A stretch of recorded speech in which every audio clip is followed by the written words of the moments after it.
ফ্যাসিস্টের দোসর চুপ্পু পদত্যাগ করলেই হবে না, পদত্যাগের পরে তাকে গ্রেফতার করতে হবে। আমরা শুনছি এখন নাকি রাষ্ট্রপতি পদত্যাগ করবেন। রাষ্ট্রপতির এত বছর পরে মনে হলো তার পদত্যাগ করা প্রয়োজন। রাষ্ট্রপতি পদত্যাগ করবে না, হয়তো সরকারি রাষ্ট্রপতিকে সরিয়ে দেওয়ার পরিকল্পনা করছে। চিন্তা করে দেখুন, এই বিএনপি সরকার যারা বলে 2/3 আসন পেয়ে তারা সরকার গঠন করেছে, 5 মাসে তারা আওয়ামী লীগের রাষ্ট্রপতি পরিবর্তন করতে পারে নাই।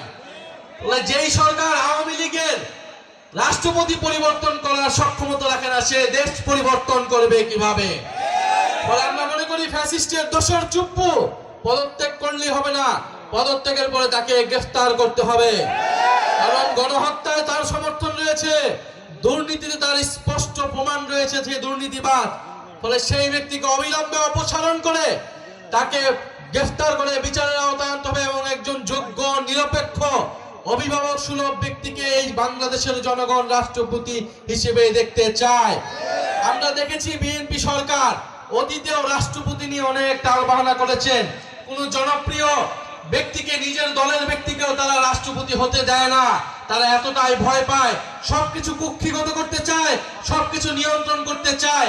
আমরা দেখব বিএনপি সরকার এবার কাকে রাষ্ট্রপতি নির্বাচন করে। কোন অযোগ্য লোককে রাষ্ট্রপতি যদি নির্বাচন করে, জনগণের এই সরকারের উপর তো কোনো আস্থা নেই, আরো সম্পূর্ণ রকমভাবে সকল আস্থা চলে যাবে। ফলে প্রিয় জামালপুরবাসী, আমরা স্পষ্টভাবে কয়েকটা দাবি নিয়ে এসেছি। গণভোটের গণরায় বাস্তবায়ন করতে হবে। তরুণদের যে কর্মসংস্থানের দাবি, আপনাদের প্রত্যেকের বাসায় তরুণ রয়েছে, তরুণী রয়েছে যারা শিক্ষা দীক্ষা লাভ করেছে কিন্তু দেশে কোনো চাকরি নাই।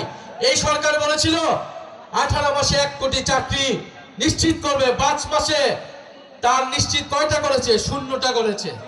কোন চাকরি নিশ্চিত করতে পারে নাই, কর্মসংস্থান নিশ্চিত করতে পারে নাই। পৃথিবীর কোন দেশ এই বর্তমান সরকারকে কোন ধরনের লোন দিচ্ছে না, ঋণ দিচ্ছে না, সহযোগিতা করছে না। চীন সফর করে এসেছে, শূন্য হাতে দেশে ফেরত এসেছে। কারণ এই সরকার সংস্কার বাস্তবায়ন করছে না, জনগণের ম্যান্ডেট 70% সেটা বাস্তবায়ন করছে না।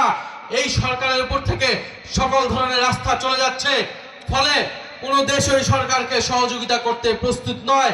তারেক রহমান কোন সহযোগিতা পাবে না যদি না তিনি জাতীয় ঐক্য দেখাতে না পারেন। যদি জাতীয় ঐক্য না থাকে, বাংলাদেশ ঘুরে দাঁড়াতে পারবে না, বাংলাদেশের অর্থনীতি ঘুরে দাঁড়াবে না, বাংলাদেশের আইন শৃঙ্খলা পরিস্থিতি ঠিক হবে না। আমরা এখন ঐক্যবদ্ধভাবে কাজ করতে চাই, দেশটাকে পরিবর্তন করতে চাই। হুররে ওয়েফারের মানচি টেস্টে টেনশন দূর রে, হয়ে যাক হুররে।